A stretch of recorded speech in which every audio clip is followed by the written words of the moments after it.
आदाब, मैं हूं आपके साथ अबू हुरैरा। मुल्क की सबसे कदीम और बड़ी सियासी पार्टी यानी कांग्रेस पार्टी अपने मुश्किल दौर से गुजर रही है। पिछले कुछ अरसे में पार्टी के ही लीडर खुद एहतिसाबी की बात करते रहे हैं। अब एक बार फिर बिहार में असेंबली इंतखाबात की नाकामी पर पार्टी के सीनियर लीडर कपिल सिब्बल ने अपने ख्यालात का इजहार किया है। एक इंटरव्यू में कपिल सिब्बल ने कहा कि न सिर्फ बिहार बल्कि मुल्क में जहां भी हाल ही में ज़िमनी इंतखाबात हुए वहां के अवाम कांग्रेस को मौसिर मुतबादिल के तौर पर नहीं देखते हैं।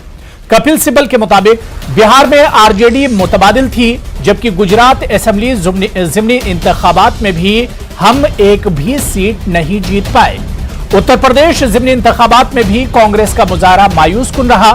कपिल सिब्बल का कहना है कि हमें मुहासबा करना चाहिए।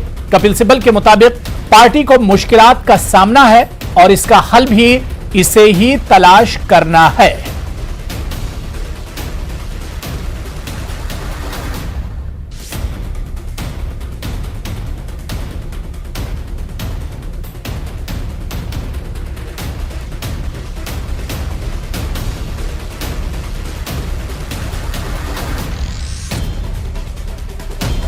तो सवाल ये उठ रहा है कि कांग्रेस का हर गुजरता दिन मुश्किल भरा है। कांग्रेस के लिए मुश्किल का दौर चल रहा है, लेकिन कांग्रेस के अच्छे दिन किस तरह आएंगे? कांग्रेस के अंदर ही कांग्रेस के जो सीनियर लीडर हैं वो अब पार्टी क़यादत पर लीडरशिप को लेकर सवाल खड़े कर रहे हैं। आज इसी को हम डिबेट में समझने की कोशिश करेंगे।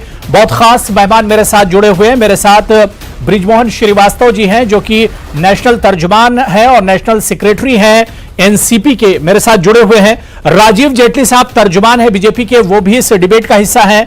कुछ देर में कांग्रेस के अभय दुबे जी स्पोक्सपर्सन है, वो भी मेरे साथ जुड़ेंगे। और उमाकांत लखेरा जी पॉलिटिकल एनालिस्ट हैं, सीनियर सहाफी हैं, वो भी इस डिबेट का हिस्सा होंगे। हम जानने की कोशिश करेंगे कि आखिर